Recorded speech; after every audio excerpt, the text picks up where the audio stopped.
ഒരു കാര്യം ഓഫ് ഇതൊന്നും ഉൾപ്പെടുത്തരുത് കേട്ടോ. ഞാൻ ഉൾപ്പെടുത്തും. ഇതൊന്നും ഉൾപ്പെടുത്താൻ പാടില്ല. ദോശ 2 രൂപയ്ക്ക് വലിപ്പം കുറച്ചോ? ദോശയുടെ വില കൂട്ടും ഇനി? ഇല്ല, അങ്ങനെ പോട്ടെ. ഇറച്ചി ഞാൻ പൈസ കൊടുത്തല്ല, ഗ്രാം പറയണ പൈസക്കാണ് ഞാൻ വാങ്ങിക്കുന്നത്. ടച്ചിങ്സിനെ കൊടുക്കും കേട്ടോ. ചേട്ടാ ഇടി കൊടുക്കൂ. ചേട്ടാ ഇടി കൊടുക്കും. ചേട്ടാ ഇടിയൊന്നും കൊടുക്കണ ചേട്ടായിരുന്നു അതല്ല. ചേട്ടാ ഈ ദോശ എത്ര രൂപയ്ക്കാണ് കൊടുക്കുന്നത്? 2 രൂപ. 2 രൂപ. 10 രൂപ ഉള്ളവൻ പട്ടിണി കിടക്കരുത്. പൈസ ഇല്ലാത്തവനും എന്റെ കടയിൽ വന്നാൽ പട്ടിണി കിടക്കരുത്. വലിയ ഹോട്ടലിൽ 3 എണ്ണം ഉണ്ടായിരുന്നു കേട്ടോ. അവിടെ നിന്നാണ് ഈ സ്ഥിതിയിൽ വന്നേക്കുന്നത്. മതി, വലിയ ചിന്താഗതിയേ ഇല്ല, എല്ലാം തുളഞ്ഞു. പോണതിനെ കുറിച്ച് നമ്മൾ ദുഃഖിച്ചിട്ട് കാര്യമില്ല. മനസ്സിലായ വീണോ ചെറുതായിട്ട് കഴിക്കണം. ചേട്ടാ ഈ ദോശ എത്ര രൂപയ്ക്കാണ് കൊടുക്കുന്നത്? 2 രൂപ. 2 രൂപ. 2 രൂപ. ഇതെങ്ങനെ മുതലാക്കി എടുക്കും ചേട്ടാ? അതൊക്കെ മുതലാവും. അമിത ലാഭം വേണ്ട, ചെറിയ ലാഭം മതി. ഈ ദോശ 2 രൂപയ്ക്ക് കൊടുക്കുന്നതിൽ കുറച്ച് പ്രതിഷേധമൊക്കെ ഉണ്ടായിരുന്നു. പുറമെ കാണിക്കുന്നില്ലെന്നേ ഉള്ളൂ. നിങ്ങളെ പോലുള്ള ആൾക്കാരൊന്നും കവർ ചെയ്ത് ഒരുപാട് പേരുടെ സപ്പോർട്ട് വന്നപ്പോഴത്തേക്ക് പുറമെ ഇപ്പൊ കാണിക്കുന്നില്ല. നേരത്തെ ഭയങ്കര പ്രശ്നമൊക്കെ ആയിരുന്നു. ഇത് എത്ര നാളെ ഇങ്ങനെ കൊടുത്തു തുടങ്ങിയിട്ട്? ഞാനിത് കൊടുത്തിട്ട് 1.5 കൊല്ലമായി. അത്രയും സമയമായി? പിന്നെ 1.5 വർഷം കൊണ്ട് കൊടുക്കാം. 1.5 വർഷം. അപ്പൊ ഒരു 10 രൂപയുമായിട്ട് വന്ന 5 ദോശ കഴിച്ചിട്ട് പോവാം. 10 രൂപ ഉള്ളവൻ പട്ടിണി കിടക്കരുത്. പൈസ ഇല്ലാത്തവനും എന്റെ കടയിൽ വന്നാൽ പട്ടിണി കിടക്കരുത്. ആഹാരം കൊടുത്ത് തന്നെ വിടും. ഈ കട എപ്പോഴാണ് തുറക്കുക? 5 മണി, വൈകുന്നേരം 5 മണി. എത്ര മണി വരെ ഉണ്ടാവും? അത് പറയാനൊക്കൂല. സാധനം തീരുന്ന സാധനം ഇപ്പൊ ചിലപ്പോ കണ്ടോ ഏകദേശം ഒന്നും ആയില്ല, തുറന്നതേ ഉള്ളൂ. അപ്പോഴത്തേക്ക് ഇത്ര തിരക്കുണ്ട്. ഇനി കുറച്ചുകൂടെ കഴിയുമ്പോൾ നല്ല തിരക്ക് ഭഗവാന്റെ ഇതുകൊണ്ടൊക്കെ നടക്കും. സ്പെഷ്യൽ ഐറ്റംസ് ഏതൊക്കെയാ ഉള്ളത്? പിന്നെ നമുക്കിവിടെ നാടൻ കോഴി പെരട്ട്, പിന്നെ ബീഫുണ്ട്, ചിക്കൻ ഫ്രൈ ഉണ്ട്, പോത്തുണ്ടാവും. ചിക്കൻ എല്ലാം നാടനാണ്. നാടൻ കോഴി ഫ്രൈ ചെയ്യുന്നത് ബ്രോയിലറാണ്. ആ ചെറിയ ഡപ്പ എത്രയാണ്? അത് 1/4 കിലോ. 1/4 കിലോ അല്ല, 330 ഗ്രാം കയറും. 330 ഗ്രാം വന്നില്ലേ? അതിൽ 610 ഗ്രാം കാണും. 610 ഗ്രാം. അത് എത്ര രൂപയാണ്? 300 രൂപ. 300 രൂപ. ദോശ 2 രൂപയ്ക്ക് വലിപ്പം കുറച്ചോ? ഇത് തന്നെയാണ്, അന്നും ഇന്നും ഒരേ വലിപ്പത്തിൽ അടിക്കുക. ഇതാണ് 1/2 കിലോ. ഇത് 1/2 കിലോ ആണ്. 600 ഗ്രാം കയറും ഈ കണ്ടെയ്നറിൽ. ഇതിന്റെ വില 300 രൂപ. ഇത് 300 രൂപ. നാടൻ കോഴി പെരട്ട്.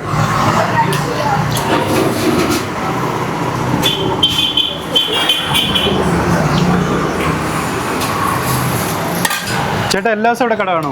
ഞായറാഴ്ച ഇല്ല. ഞായറാഴ്ച അവധിയല്ല. ബാക്കി എല്ലാ ദിവസം വൈകിട്ട് ഒരു 5 മണിക്ക് തുറക്കും. 5 മണിക്ക് തുറക്കും. സാധനം തീരുന്ന കണക്ക്. അതെ. എന്നാലും നൈറ്റ് ഏകദേശം എത്ര മണി വരെ? 9 മണി ലാസ്റ്റ്. 9 മണി മാക്സിമം. നമ്മൾ അത്ര വലിയ കച്ചവടക്കാരനല്ലോ, ചെറിയ നമ്മളൊക്കെ പാവങ്ങളായിരുന്നു. കറക്റ്റ് സ്ഥലം എങ്ങനെയാ പറയാ? ഇത് നെട്ടയത്തിന് മുമ്പ് പോളിടെക്നിക്കിന്റെ അടുത്ത്, അതായത് വട്ടിയൂർക്കാവ് പോളിടെക്നിക്ക് അപ്പുറത്താണ്, തൊട്ടടുത്താണ് ശിവക്ഷേത്രമുണ്ട്. അതിനോട് ചേർന്നു. ഒരു ദിവസം എത്ര ദോശ വിടും ചേട്ടാ? അത് പറയാൻ നോക്കൂല കേട്ടോ. എന്നാലും എത്ര കിലോ മാവ് തീരുമായിരിക്കും? നമുക്കൊരു 8 കിലോ 9 കിലോ അരിയുടെ മാവ് തീരും. ഈ വിലയ്ക്ക് ദോശ കൊടുക്കുന്നുണ്ട് ഒരാൾ നിന്ന് ചുട്ടുകൊണ്ടിരിക്കണമല്ലോ. അതെ, ഞാൻ തന്നെ നിൽക്കും. ഇതിൻ്റെ ഇടയ്ക്കൂടെ എല്ലാം കൂടെ നടക്കും. കൂടുതൽ ആൾക്കാരെയൊക്കെ വെച്ച് ചെയ്യാനുള്ള ഇതില്ല. അതുകൊണ്ട് ഒറ്റയ്ക്ക് തന്നെ എല്ലാം മാനേജ് ചെയ്യാൻ നമ്മൾ തന്നെയാണ് എല്ലാം ചെയ്യുന്നത്. ദോശയുടെ വില കൂട്ടും ഇനി? ഇല്ല, അങ്ങനെ പോട്ടെ. ഇനിയിപ്പോ ഗ്യാസിന്റെ വിലയാണ്. 2 രൂപയ്ക്ക് അത്യാവശ്യം നല്ല തരക്കേടില്ലാത്ത ഇത് തന്നെയാണ് നമ്മളെ ദോശ. കാരണം ഇതൊരു 7-8 രൂപ വരെ വില മതിക്കുന്ന ദോശയാണ് 2 രൂപ. അതിന് നമ്മളെ പെരുക്കട കുറവംകുണം പട്ട് കവടിയാറുള്ള 15 രൂപയാണ് ദോശ. ഇത്ര അവിടെ 15 രൂപയായി. ഏകദേശമുള്ള കടയിലൊക്കെ 12 ആയി. 15 അവിടെ 15 ആയി. 15 രൂപ രാത്രി തട്ടുകട. അപ്പോൾ അതൊക്കെ പാവമാണല്ലേ. ഇത്രയുള്ള ഒരു ദോശയ്ക്ക് 15 രൂപയൊക്കെ പാവങ്ങളായിരുന്നു. പാവം, അതൊക്കെ പാവം. ഇവിടെ ഒരു 10 രൂപയായിട്ട് വന്നു കഴിഞ്ഞാൽ ഒരു നേരത്തെ ഭക്ഷണം കഴിക്കാം. ആരെങ്കിലും വന്ന് കാശില്ലെന്ന് പറഞ്ഞൊരു 5 ദോശ ചോദിച്ചാൽ കൊടുക്കും. ഇവിടെ ഇറച്ചി, ചമ്മന്തി, സാമ്പാർ, പെരട്ടും കൂട്ടിയാണ് കൊടുക്കുന്നത്. ദോശയാണെങ്കിൽ ദോശ, അതെല്ലാം അവർക്ക് ഇഷ്ടപ്പെട്ടത് കൊടുത്ത് ഫ്രീ ആയിട്ട് കൊടുത്ത് കൃത്യമായിട്ട് വയറ് കയറിയൊക്കെ കൊടുത്തേ വിടും. പൈസ ഇല്ല, പൈസ വേണ്ട. പൈസ ഇല്ലാതെ ഒരുപാട് പേര് ഇങ്ങനെ നടക്കുന്ന ഒരുപാട് പേര്. ഇവിടെ കുറച്ച് കഴിയട്ടെ, 9 മണിയാകുമ്പോൾ കൂടെ വരും ആൾക്കാരെല്ലാം ഓരോരുത്തരായിട്ട് വന്നോളൂ. വന്ന ആഹാരം കഴിക്കും പോകും. ഇതൊന്നും ഉൾപ്പെടുത്തരുത് കേട്ടോ. ഞാൻ ഉൾപ്പെടുത്തും. ഇതൊന്നും ഉൾപ്പെടുത്താൻ പാടില്ല. കാരണം എന്താ, കൊടുത്തിട്ട് അങ്ങനെ പറയാൻ പാടില്ല. അല്ല, അങ്ങനെയല്ല. നമ്മൾ ചോദിച്ച ചോദ്യത്തിന്റെ മറുപടി. വിശപ്പിന് നമ്മൾ ഇതുപോലെ കൊടുക്കും, ആഹാരം കൊടുത്ത്. ഞാനൊന്നും അങ്ങനെ കാശിന് ഒരു കാശും വാങ്ങിക്കില്ല, ഒറ്റ പൈസ അല്ല. നമ്മൾ പിന്നെ നാളെ എങ്ങനെയാണ് ആർക്കറിയാം. പൊറോട്ട എത്ര രൂപ ഇവിടെ? 12 രൂപ. 12. ബീഫ് 130. നമ്മുടെ ബീഫിന്റെ പ്രത്യേകത വെച്ചാൽ ഒരു പീസ് നിങ്ങൾ കഴിച്ചു നോക്കിയോ, ഒരു പീസ് വേസ്റ്റ് എന്ന് പറഞ്ഞ് മാറ്റി വയ്ക്കാൻ കാണൂല. എല്ലോ അങ്ങനെ കൊഴുപ്പോ അങ്ങനെ ഒന്നും കാണൂല. പ്യൂർ സാധന. ഇറച്ചി ഞാൻ പൈസ കൊടുത്തല്ല, ഗ്രാം പറയണ പൈസക്കാണ് ഞാൻ വാങ്ങിക്കുന്നത്. ഞാൻ പറയുന്ന കാശിനല്ല തന്ന് ഞാൻ ബീഫ് എടുക്കുന്നത്, അവൻ പറയുന്ന കാശിനാണ് ഞാൻ ബീഫ് എടുക്കുന്നത്. ആ ക്വാളിറ്റി നമുക്ക് കിട്ടണം, നമുക്ക് ആ ക്വാളിറ്റി കിട്ടണം. കാരണം നാളെ രാവിലെ ഒരു ബീഫ് വാങ്ങിച്ചോണ്ട് കിട്ടിയേ, ഞാൻ പല ഹോട്ടലിലും കറി കഴിച്ചിട്ടുണ്ട്. പകുതിയിലധികം ഭാര്യ മാറ്റി വയ്ക്കാനേ കാണുള്ളൂ. അതിനകത്തുള്ള ചവും കൊഴുപ്പും നാക്കും അതും ഇതും ഒക്കെ ഇട്ടാണ്ടാകും.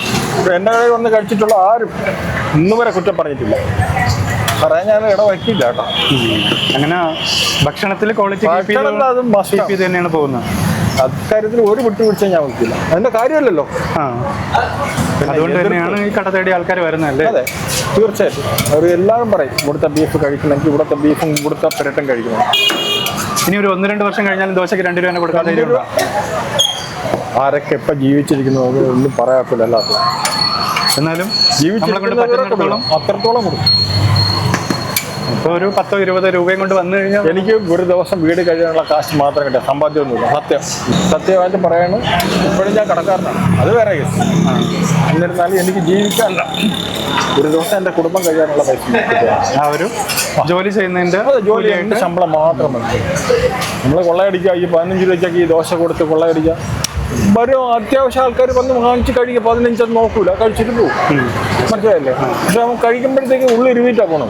10 ദോശ വാങ്ങിക്കുമ്പോൾ 150 രൂപ കൊടുക്കണം. ഇവിടെ വൈകുന്നേരം വരെ ജോലി ചെയ്താൽ കിട്ടുന്ന എത്ര? 100-1000 രൂപ കിട്ടുമായിരിക്കും ഒരാളിന്. അല്ല 150 രൂപ 10 ദോശ മുതൽ കിട്ടും. ഒരു നേരത്തെ ഭക്ഷണത്തിന് 150 രൂപ കൊടുക്കുന്നത് 150 രൂപ തീരിയിലല്ല. പിന്നെ എന്തെങ്കിലും അതിൻ്റെ കൂടെ എന്തെങ്കിലും വാങ്ങിക്കണ്ടേ? എത്ര ഐറ്റം ഉണ്ടാവും ചേട്ടാ കഴിക്കാനായിട്ട്? ദോശ ഉണ്ടാവും, പൊറോട്ട ഉണ്ടാവും, പുട്ടുണ്ട്, പിന്നെ ഇടിയപ്പം ഉണ്ട്. ഇത്ര ഉണ്ടാവും. കറി ഐറ്റം ചിക്കൻ്റെയും ബീഫിൻ്റെയും. ചിക്കൻ്റെയും ബീഫിൻ്റെ മാത്രമേ. ചിക്കൻ പെരട്ടാണ് നമുക്ക് മെയിനായിട്ടുള്ള കച്ചവടം. പെരട്ടാണ് മെയിനായിട്ട്. എൻ്റെ കുടുംബം എന്ന് പറയുന്നത് കട്ടച്ചെലവിയാണ്. എൻ്റെ കുടുംബം ഞാൻ ഇവിടുന്ന് വിവാഹം കഴിച്ചത്. അതിനുശേഷം ഇവിടെ സെറ്റിലായിട്ട് ഇവിടെ വന്ന് ഞാൻ കട്ടച്ചെലവിൽ ഇവിടെ വന്ന് വിവാഹം കഴിച്ചു. ചേട്ടൻ്റെ പേര് ഉദയകുമാർ. ഫാമിലി ഒപ്പം സപ്പോർട്ടീവായിട്ടുണ്ട്. പിന്നെ ഇല്ലെങ്കിൽ പിന്നെ തീർന്നില്ലേ? ഭക്ഷണമൊക്കെ തയ്യാറാക്കുന്നവർ തന്നെ? ഇല്ലല്ല, ഞാനോ എൻ്റെ വൈഫും കൂടെ വീട്ടിൽ നിന്ന് തയ്യാറാക്കി വീട്ടിൽ നിന്ന് ഐറ്റം ഇവിടെ കൊണ്ടുവരും. ദോശ ഇവിടെ വെച്ചുണ്ടാക്കും. ദോശ ഇവിടെ, ഇടിയപ്പം ഇവിടെ, പുട്ട് ഇവിടെ. ഇടിയപ്പം പുട്ടൊക്കെ ഇവിടെ തന്നെ തയ്യാറാക്കുന്നത്. ബാക്കി കറി ഐറ്റം ഒക്കെ നേരത്തെ ചെയ്തുകൊണ്ട് ഇവിടെ അതിനുള്ള സൗകര്യങ്ങളില്ല, വെള്ളത്തിന്റെ സൗകര്യം. ഇവിടെ 5 മണിക്ക് എത്തിക്കണമെങ്കിൽ എപ്പോഴും പരിപാടി തുടങ്ങും? രാവിലെ പോകും. 4 മണിക്ക് പോയി കോഴി എടുത്തോണ്ട് വരണം. രാവിലെ വെളുപ്പിന്? വെളുപ്പിന് 4 മണിക്ക് പോകണം. എങ്കിലേ ഈ നാടൻ കോഴി കിട്ടുള്ളൂ. കിട്ടി അത് കൊണ്ടുവന്ന് പിന്നെ അതിന്റെ ഭാഗങ്ങളും ബാക്കിയുള്ള സാധനങ്ങൾ വാങ്ങാൻ പോകണം.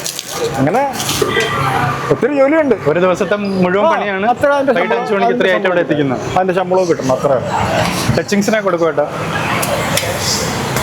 ഇവിടെ വെച്ച് മദ്യപിക്കാനും പാടില്ല, മദ്യപിച്ചുകൊണ്ടുവന്ന് ആഹാരം കൊടുക്കില്ല. മദ്യപിച്ചുകൊണ്ടുവന്ന് ആഹാരം കൊടുക്കും. ഇവിടെ ഭയങ്കര ആലുമ്പാണ് വന്ന്.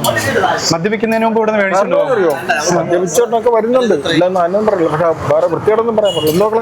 ചേട്ടാ, അപ്പം മദ്യപിച്ചുകൊണ്ടുവന്ന സാധനം കൊടുക്കൂല? മദ്യപിച്ച് കാരണം ഇവിടെ കൂടുതൽ അലുമ്പല് കാണിക്കാൻ ഒക്കില്ല. കാരണം ഫാമിലിയൊക്കെ ഒരുപാട് പേര് വന്ന് കഴിക്കുന്നു. ചേട്ടാ ഇടി കൊടുക്കുമോ? ചേട്ടാ ഇടി കൊടുക്കും? ചേട്ടാ ഇടിയൊന്നും കൊടുക്കില്ല, കയറ്റായിരുന്നു. അതല്ല പ്രശ്നമല്ല. അത് പുറത്തുനിന്ന് കഴിക്കാൻ പറ്റില്ല, പാർസൽ കൊടുത്തു വിടും.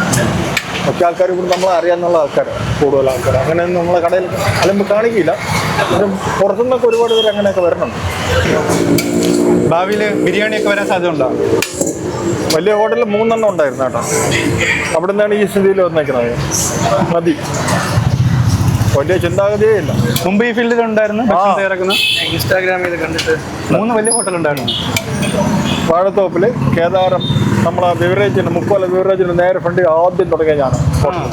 അത് കഴിഞ്ഞ് ഇവിടെ ഉണ്ടായിരുന്നു, ഇവിടെ 3 അടുത്തുണ്ടായിരുന്നു. മനസ്സിലായ ചെറുതായിട്ട് കഴിക്കണം. സാറിന് എന്തൊക്കെയാണ്? വന്നോ ശരി, ഞാൻ വന്ന് എത്തിക്കോളാം, എടുത്തോളാം. ശരി. പ്ലസ് 2 കഴിഞ്ഞാൽ വെക്കേഷന് 1 വർഷം പോയില്ലേ?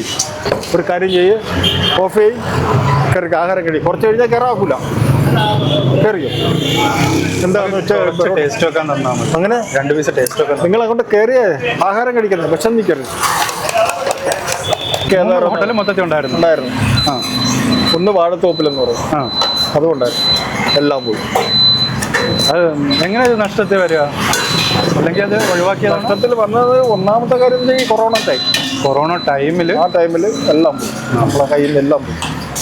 അതുകൊണ്ടാണ് ഇത്ര കോൺഫിഡൻസ് ആയിട്ട് ഇവിടെ 2 രൂപയ്ക്ക് ദോശ കൊടുത്തത് മുന്നേറാൻ പറ്റുമെന്ന് വിശ്വാസമുണ്ട്.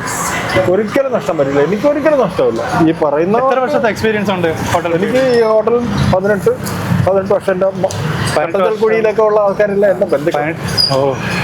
18 വർഷത്തെ എക്സ്പീരിയൻസും 3 ഹോട്ടലും ഉണ്ടായിരുന്ന ആളായിരുന്നു. അപ്പൊ പിന്നെ ഒന്നും പേടിക്കും. പിന്നെ അപ്പൊ ഈ നഷ്ടത്തിൽ വരാതെ കൊണ്ടുപോകാൻ ചേട്ടന് പറ്റുമെന്ന് അറിയാം.